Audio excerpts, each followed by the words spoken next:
성재혼 생자, 비영랑 실종, 비치 제기 중, 차처망 유정. 성재의 넋이 아들을 낳으니 비영랑의 집이라네. 날고 뛰는 온갖 귀신들아 이곳에서 머물지 말아라. 고대가요 벽귀사는 옛 사람들이 귀신을 쫓을 때 부르던 노래로 사람들은 이 글을 써서 붙이면 잡기를 물리칠 수 있다고 믿었습니다. 오늘은 삼국유사 기이편에 기록된 도화녀와 비영랑의 이야기를 해보려 합니다. 비영랑은 도깨비를 수아처럼 부렸다는 인물로 묘사되고 있는데요. 신라 25대왕 진지왕의 이야기로 시작됩니다. 진지왕은 여색을 밝히다 폐위가 되었을 정도로 여인을 좋아했다고 합니다. 제임 579년 사랑부에 사는 서녀가 매우 아름답다는 소문이 그의 귀에까지 들어오게 됩니다. 사람들은 그녀를 도화랑이라고 불렀는데요. 진지왕은 도화랑을 궁중으로 불러 그녀를 취하려 했습니다. 하지만 이미 남편이 있었던 도화랑은 지금 이 자리에서 죽임을 당하더라도 정절을 지키겠다며 왕의 요구를 거절합니다.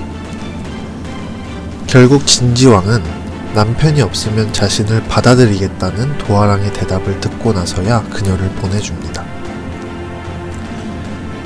같은 해 진지왕은 폐위되어 죽음을 맞이합니다. 그로부터 2년 후 도화랑의 남편 역시 죽음을 맞이하는데요.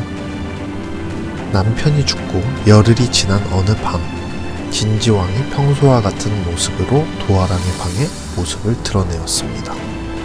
이제 남편이 없으니 자신을 받아들이라는 그의 말에 도화랑은 부모에게 이 사실을 알리게 되지만 도화랑의 부모는 잉금의 뜻을 어찌 피할 수 있겠냐며 그녀를 다시 방 안으로 들여보냅니다. 왕은 그곳에서 7일 동안 머무르다 사라졌는데 그가 머무는 동안 오색구름이 집을 덮고 향기가 방 안에 가득했다고 합니다.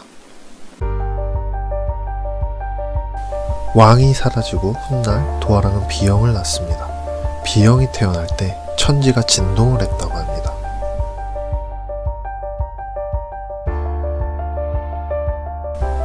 비영의 탄생과 동시에 저잣거리에 기이한 소문이 돌기 시작했습니다. 진지왕의 뒤를 이은 진평왕은 소문에 귀를 기울여 비영이 범상치 않음을 깨닫고 그를 궁중으로 불러다 길렀습니다.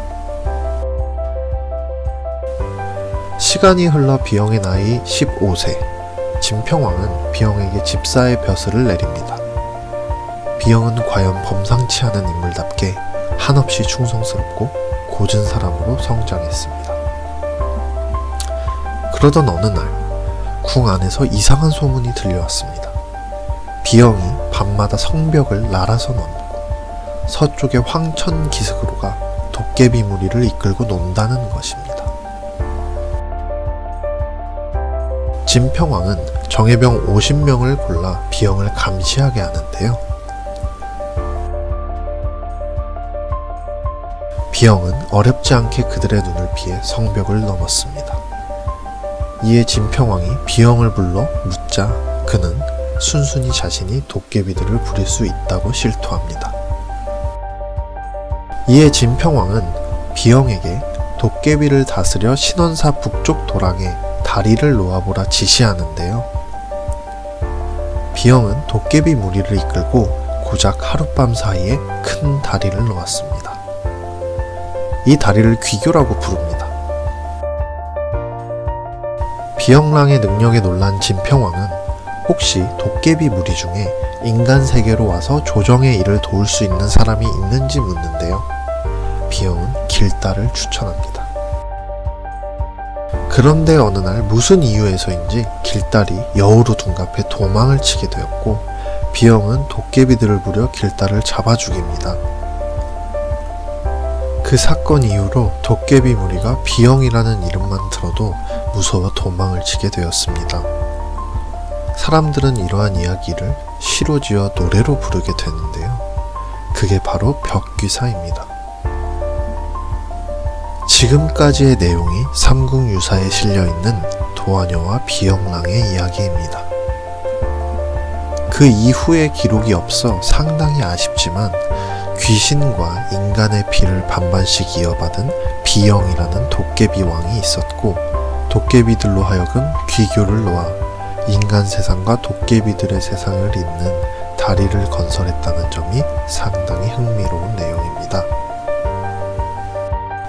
일설에서는 비영이 진지왕의 아들이라는 점을 주목해 진지왕의 실제 아들이었던 김용춘을 바로 비형이라 보기도 합니다.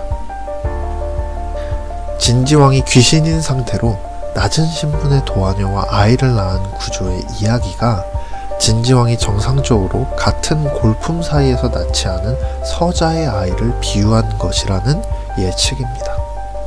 길달이라는 도깨비 역시 여우로 변한다는 점에서 우리가 알고 있는 구미호와 비슷한 면이 있습니다.